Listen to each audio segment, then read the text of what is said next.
রামনারায়ণ রাম। আমি প্রথমে আমার ঠাকুরকে জানাই আমার প্রণাম এবং আপনাদের সকলকে জানাই বৈদিক অভিনন্দন।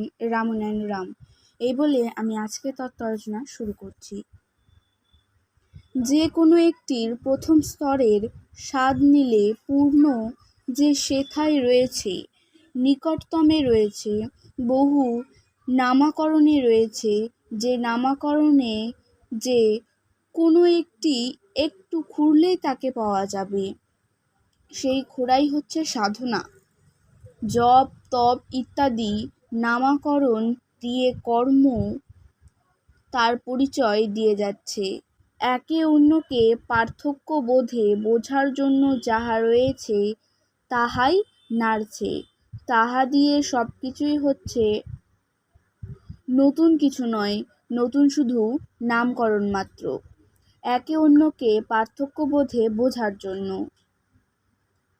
সেই খনি হতেই বহু অর্নামেন্ট কার্যকরীতে পরিণত হচ্ছে। ঠিক তাই এই শিশুর অবস্থাটি ঠিক মাইন্ড নিয়ে যেন জন্ম হয়েছে। ঠাকুর বলতেন, মাইন্ড এর সঞ্চালন ক্রিয়াতে মাইন্ডের অবস্থাটি সব সময় প্রকাশিত অবস্থায় প্রকাশ করে যাচ্ছে এই বাস্তবে।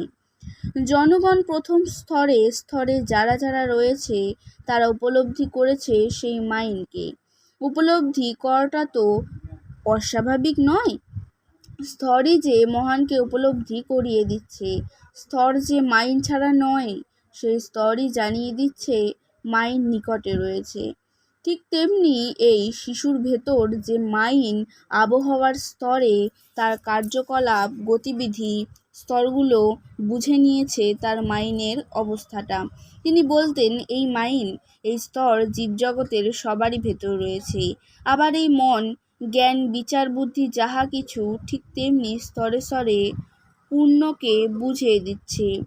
পূর্ণই আবার নিজে প্রকাশিত হচ্ছে, আভাসে বুঝিয়ে দিচ্ছে এই সকলের ভেতর দিয়ে। সুতরাং কেউ কারো ছাড়া নয়। আজ যে মনের ভেতর যাহা কিছু উদ্ভব সবই যে পূর্ণের বিকাশ মাত্র। যেমন আগুন ধোয়া মাইন হতে, যেমন গোল্ড মাইন হতে বহু অর্নামেন্ট হয়ে মাইন এরই পরিচয় দিচ্ছে, তারা ঠিক তেমনি এই পূর্ণ বা বিরাট পাওয়ারের পরিচয় দিচ্ছে যাহা স্বভাবজাত চলছে প্রথম অবস্থায়। আরও পরিচয় দিচ্ছে বিভূতির প্রকাশ, অষ্ট সিদ্ধি ইত্যাদি মহা নামকরণ রয়েছে। ওই সমস্ত হয়েছে তার অর্নামেন্টস এর মতো। স্বভাবজাত যে শক্তি, তাহার বুদ্ধি বৃত্তি চিন্তা কার্যকলাপ, তার ভেতর যে সমস্ত সাধনা এবং বাস্তবের বহু রকম কার্যবিধি যাহার ভেতর মনকে একাগ্র করে যে সমস্ত সফলতা অথবা অসফলতার দিকে পড়ছে, যে কোনো শক্তিরই যে বিকাশ, ইহা হলো স্বভাবজাত পূর্ণের একটি জাতীয় বিকাশ মাত্র। একজনে তুলতে পারে যেমন 10-এর কসরত করে সাধনায় সে নিচ্ছে 3 মণ সেই 2 বাহুতে। কোথা হতে পেল তাহা? মনের একাগ্রতা, তার সঙ্গে কার্যের সহযোগিতা। এরকম শুধু নয়, অজস্র অজস্র কার্য আছে যাহা মনের একাগ্রতা, কর্মের সঞ্চালনতা, যাহার নাম দিয়েছে পুরস্কার ইত্যাদি। যে নাম ইচ্ছে দেওয়া যায়, কিন্তু এই যে স্বভাব, এটাকে বলে ইনবর্ন কোয়ালিটি। কম বেশি যে ভাবের প্রকাশ সবার ভেতরই প্রভাবের প্রকাশ হয়ে যাচ্ছে। এক পূর্ণতে যাওয়ার অবস্থাতে যখন জীবগণ চিন্তা করে, তখনই তাকে দুর্গম বলে ফিরে আসে। এই দুর্গমতার অবস্থাটিও সৃষ্টি করে নেওয়া হয়েছে সুগমতার অবস্থা হতে। এই অবস্থাতেও মনেরই একাগ্রতার পরিচয় দিয়ে যাচ্ছে দুর্গমতার দিকে।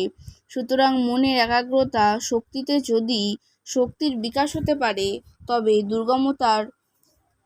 দুর্গম বলে বিকাশ হওয়ার আশ্চর্য কি আছে? এই জাতীয় অবস্থা হতাশা, নিরাশা, ভালোবাসা, না বাসা, সব পরিচয় দিয়ে যাচ্ছে একই অবস্থা হতে। বিকাশ যে একজন হতেই সফলতা তো ঠিকই হয়ে যাচ্ছে, তবে মাইন্ডকে সমস্ত মাইন্ড যুক্ত করে নেওয়া অসুবিধাজনক তো কিছু নয়।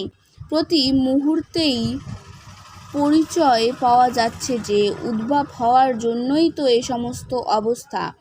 সুতরাং একে কি বলা যেতে পারে? উদ্ভবত্ব অবস্থা, যাহা উদ্ভাসিত অবস্থা রয়েছে যেভাবেই হোক না কেন, একেই বলে পূর্ণত্ব অবস্থা।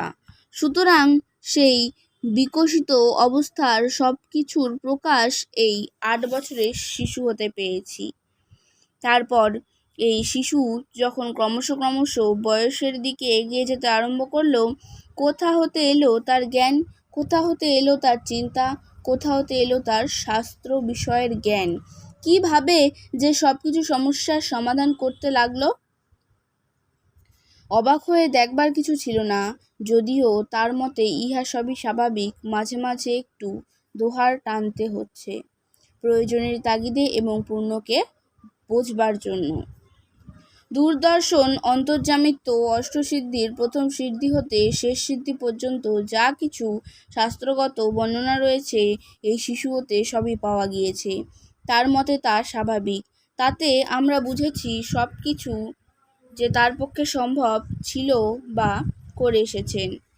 শাস্ত্রগত দিক দিয়ে যদি বিচার করে যাই, তবে শুধু এই দেখি বহু যুগ যুগান্তর হতে যেন কোন সাধনায় মগ্ন থেকে এই বিরাট শক্তিকে আয়ত্ত করে নিয়ে আজ উদ্ভব হয়েছেন এই ধরাতলে। তার মতে স্বভাবজাত স্বাভাবিক দিক দিয়ে আমাদের ব্যক্তিগত বোধ যখন যায়নি, আমরা বিচার করছি তার তন্ময়তার দিক দিয়ে, শাস্ত্রগত দিক দিয়ে, বাস্তবতার দিক দিয়ে, বহু মহান যারা এসেছেন তাদের দিক দিয়ে। তার মতে সবই যে পূর্ণ। শুধু শুনে নিয়েছি, জেনে নিয়েছি, পার্থক্য বোধে যাহা বুঝেছি, অনেক প্রভেদ। নেই মান, নেই অভিমান, নেই অহংকার। তিনি ছিলেন জ্ঞানে ভরপুর। দিনরাত 24 ঘন্টা ব্যতিব্যস্ত, লোকে লোকারণ্য, তবুও তিনি হাসিমুখে সবাইকে সর্বত্রভাবে মনের খোরাক দিয়ে যাচ্ছেন। কি জলে, কি স্থলে, কি শূন্যে ছিল তার অবাধ গতি। তার নিকট সবই ছিল স্বভাবজাত স্বাভাবিক। আমরা স্বচক্ষে তাহা দেখেছি। শুধু আমি কিংবা আমরা নই, বহুজনে দেখেছে। আবার জনগণের কাছে বলে হাস্যাস্পদ হয়েছি, বলে যেন তাদের ভুল করেছি, এমনও অনেক হয়েছে। কিন্তু তারাই যখন আবার একদিন তার নিকট এসেছে, অন্যের নিকট তাদের অবস্থা আমাদের মতোই হয়েছে। বাহ্যিক অনুষ্ঠান ছিল না তার, ছিল না অনুষ্ঠানের গোল, ছিল না তার কোনো বাধা। কিন্তু প্রতিটি কার্যের তত্ত্ব তন্ন করে তিনি বুঝিয়ে দিতেন প্রতি মুহূর্তে। এভাবে তার আদেশ উপদেশ কার্যকলাপ বুঝে জেনে তার ভক্তগণ কাজ করে যেত। এগুলো ঠিক যেন জিহ্বাতে চিনির স্বাদ, ইন্দ্রিয়াদির স্বাদ যেমন উপলব্ধি করা যায়, তার কার্যকলাপ পদ্ধতি হতেও এইরূপ বোধ হতো। সংস্কারগুলো যেন স্বাভাবিকভাবে যাহা প্রয়োজনে না আসা উচিত সেটুকু বর্জন হয়ে থাকত। আজকের তত্ত্ব আলোচনা আমি এখানে শেষ করছি। দেখা হচ্ছে পরের ভিডিওতে। ভালো থাকবেন, সুস্থ থাকবেন। রামনারায়ণ রাম। প্রতিদিন এরকম নতুন ভিডিও দেখতে হলে আমার চ্যানেলটিকে সাবস্ক্রাইব করবেন এবং পাশে থাকা বেল আইকনটি প্রেস করবেন। ভালো লাগলে শেয়ার করবেন। ধন্যবাদ।